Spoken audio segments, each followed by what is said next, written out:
Assalamualaikum warahmatullahi wabarakatuh. Waalaikumsalam warahmatullahi Waalaikumsalam wabarakatuh. warahmatullahi wabarakatuh.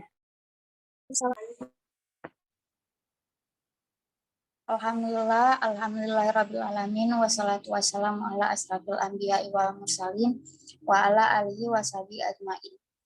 Puji beserta syukur marilah sama-sama kita panjatkan kehadiran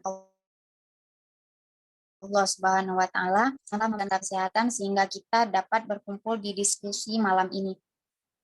Salawat beriringkan salam, marilah sama-sama kita sanjung-sajikan ke pangkuan alam Nabi besar Muhammad SAW yang telah membawa kita dari alam kebodohan ke alam yang penuh dengan ilmu pengetahuan seperti yang kita rasakan sekarang ini. Penghormatan saya kepada Bapak Ramadan selaku dosen pembimbing mata kuliah Ekonomi Politik Islam dan juga teman-teman yang telah berhadir di diskusi ini. Baiklah, pada kesempatan kali ini kami dari kelompok 5 ingin mempresentasikan jurnal kami yang berjudul The Development of Government Policy in Managing Pre-Export or Illegal Markets. Baiklah, sebelum memasuki materi, kami akan memperkenalkan diri.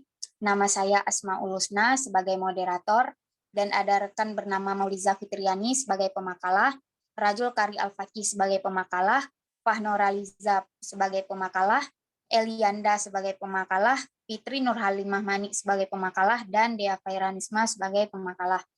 Baiklah, kita akan langsung masuki materi yang pertama, yaitu latar belakang masalah dari jurnal ini yang akan dibacakan oleh Elianda. Kepada Elianda dipersilahkan. Baik, saya di sini akan mempresentasikan latar belakang masalah. Bagi negara, impor dan ekspor atau perdagangan internasional secara keseluruhan merupakan salah satu bagian penting dari perekonomian nasional, sebab dampak dari kegiatan tersebut dapat berpengaruh pada pembangunan ekonomi. Adanya impor ekspor mempengaruhi produk domestik bruto atau PDB yang berkemudian akan mendorong pertumbuhan ekonomi. Untuk itu maka diperlukan adanya suatu kebijakan untuk informasi ekonomi secara terbuka dan aliran modal melalui penerapan strategi pertumbuhan dan perdagangan internasional. Perdagangan antar negara seperti ekspor dan impor. Regulasinya diatur oleh negara yang bersangkutan. Hakikatnya, dari pasar bebas adalah salah satu bentuk perjanjian perdagangan antara dua negara atau lebih.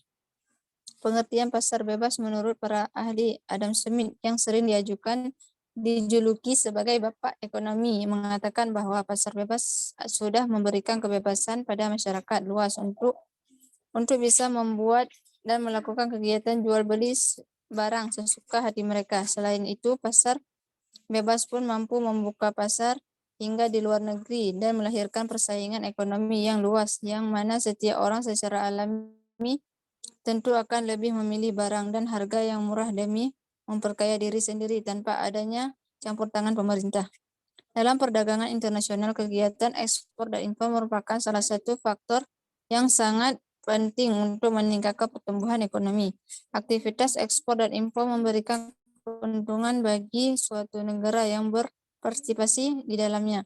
Ekspor merupakan salah satu sumber devisa yang sangat dibutuhkan oleh negara yang perekonomiannya bersifat terbuka, karena ekspor dapat bekerja secara luas di berbagai negara akan memungkinkan peningkatan jumlah produk yang mendorong pertumbuhan ekonomi, sehingga diharapkan dapat memberikan kontribusi yang besar terhadap pertumbuhan dan perekonomian negara. Saya kembalikan kepada moderator. Terima kasih kepada Elianda. Untuk selanjutnya akan dilanjutkan oleh Mauliza Fitriani. Kepada Mauliza dipersilahkan. Baiklah, saya akan melanjutkan latar belakang masalah. Prinsip kebebasan pasar yang ditawarkan Smith pada intinya adalah kebebasan alami dalam ekonomi dan keadilan. Smith membangun prinsip kebebasan berdasarkan pemahamannya tentang hak-hak asasi manusia secara alami, kodrati, yaitu kemudian dianggap sebagai hak-hak suci dalam arti tidak boleh dilanggar. Sedangkan kebebasan merupakan salah satu dari hak-hak asasi manusia. Oleh karena itu, hak-hak asasi ini secara otomatis disucikan.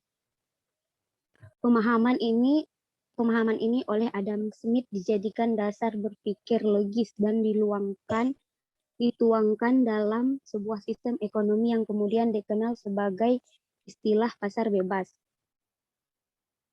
Dalam perkembangan ekspor, Indonesia menghadapi tantangan yang cukup berat. Tantangan tersebut selain berupa struktur ekspor yang masih bertumpu pada pasar tradisional dan komoditi tertentu, ekspor non-migas, Indonesia juga mendapat persaingan yang ketat dari negara-negara eksportir di kawasan Asia lainnya. Secara konseptual, pertumbuhan atau kinerja ekspor Indonesia akan ditentukan oleh dua faktor, yaitu faktor permintaan dan faktor penawaran. Dari sisi permintaan, pertumbuhan ekspor dapat dipengaruhi oleh pertumbuhan ekonomi dunia. Semakin tinggi pertumbuhan ekonomi dunia, maka akan semakin tinggi impor dari Indonesia, yang artinya semakin tinggi pula ekspor Indonesia. Baik, sekian dari saya kembalikan kepada moderator. Terima kasih kepada Mauliza Fitriani. Untuk selanjutnya mengenai tentang metode penelitian akan dibacakan oleh Fahnora Liza. Kepada Fahnora dipersilahkan. Baik, saya akan melanjutkan dengan metodologi penelitian.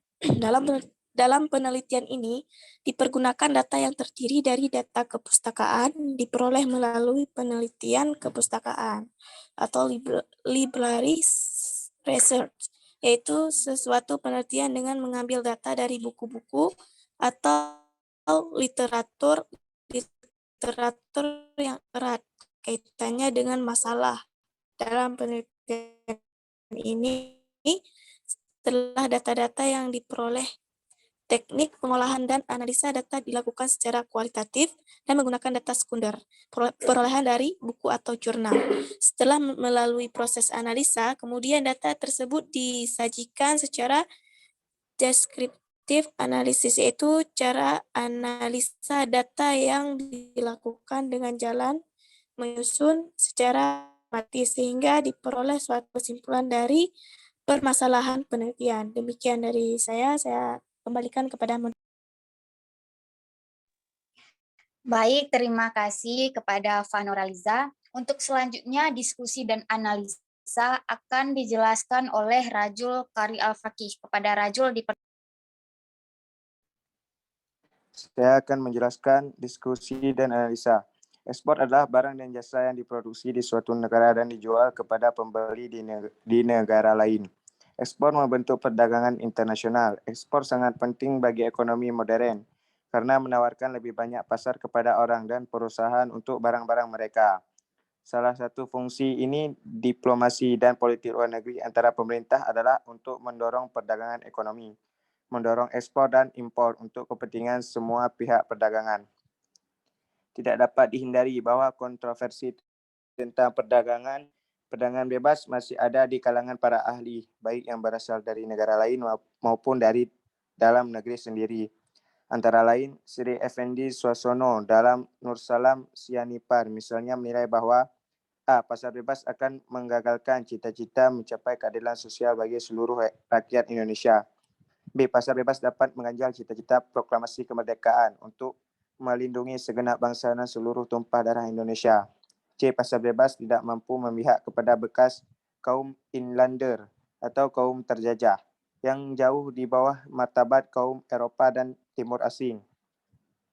D. Pasar bebas menutup hak demokrasi ekonomi rakyat yang miskin tanpa daya beli akan menjadi penonton belaka, berada di luar pagar-pagar transaksi ekonomi.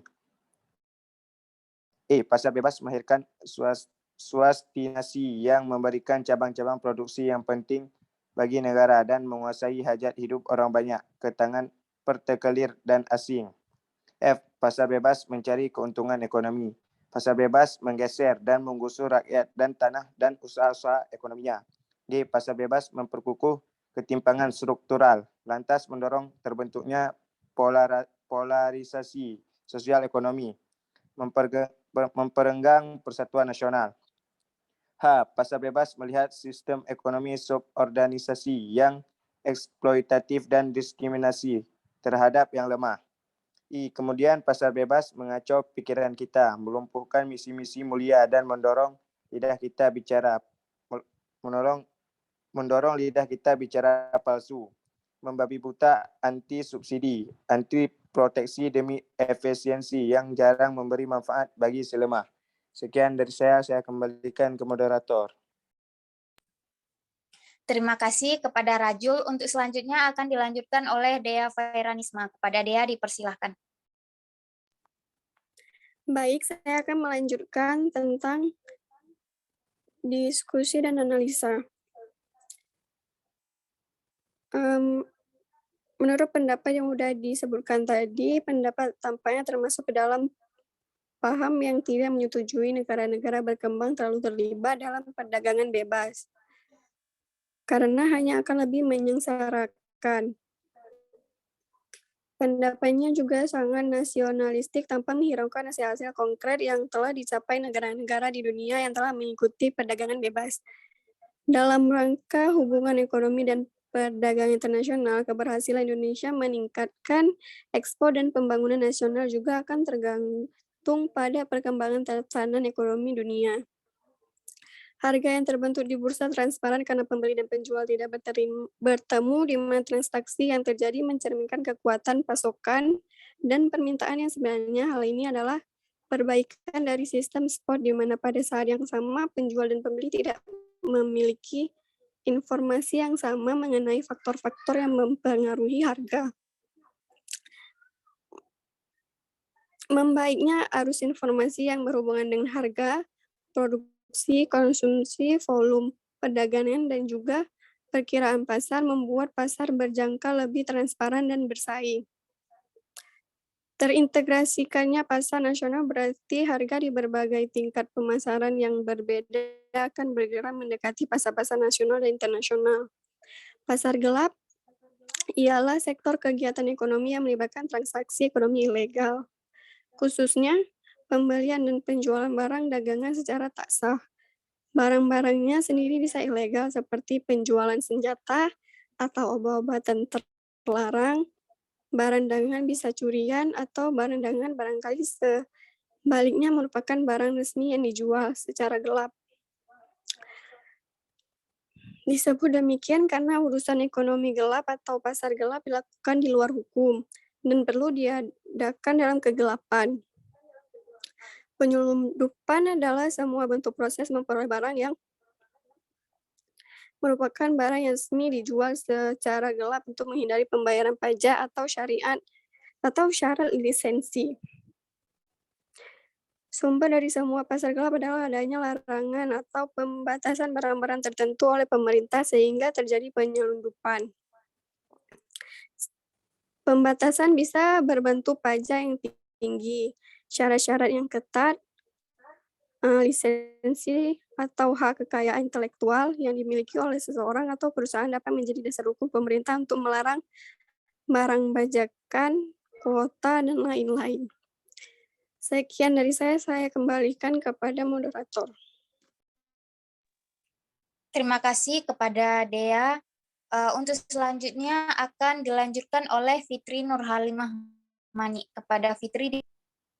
Baik, saya akan melanjutkan tentang menurut teori penawaran dan permintaan, kekurangan penawaran membuat produk lebih langka akan menaikkan harga, lainnya sama.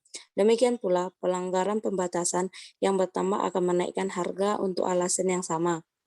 Barang yang diperoleh secara ilegal bisa mendapatkan 1 atau 2 tingkat harga.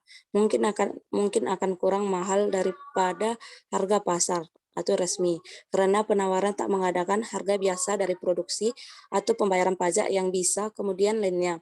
Produk yang dipasok atau ilegal bisa lebih mahal daripada harga normal, karena produk yang dibicarakan sulit dapat dan mungkin tak tersedia resmi. Dalam hal-hal tersebut, bagaimanapun, kebanyakan orang yang mungkin melanjutkan membeli produk yang dibicarakan dari penawaran. Ada 3 alasan. Yang pertama yaitu konsumen mungkin merasa bahwa pemasok pasar gelap mengadakan bisnis secara tak bermoral. Yang kedua, konsumen mungkin berhak lebih mempercayai masuk resmi karena mereka lebih mudah berkontak bila ada kesalahan dalam produk dan lebih mudah menyelenggarakan akuntabel.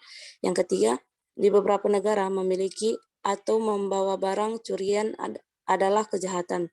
Faktor yang akan membuat pembeli berpikir 2 kali sebelum membeli. Di kasus kemudian tentang pasar gelap untuk barang yang dengan mudah tak tersedia melalui saluran resmi. Sekian dari saya kembalikan.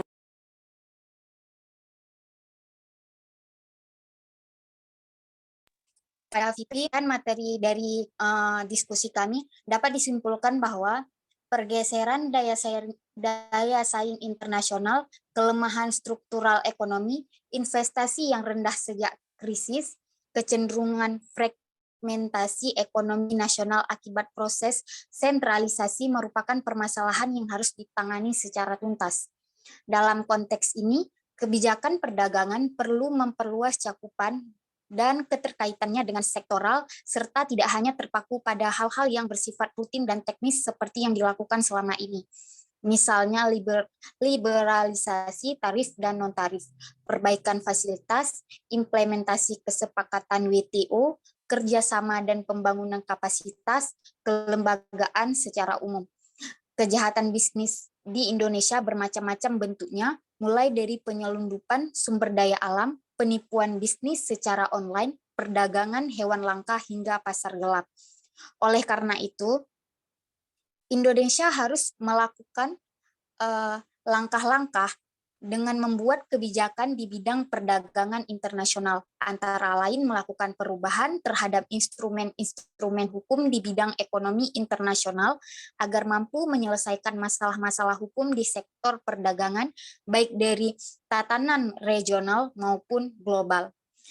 Sekian diskusi kami pada malam ini. Maaf apabila banyak kekurangan. Kami akhiri. Assalamualaikum warahmatullahi wabarakatuh. Waalaikumsalam warahmatullahi wabarakatuh.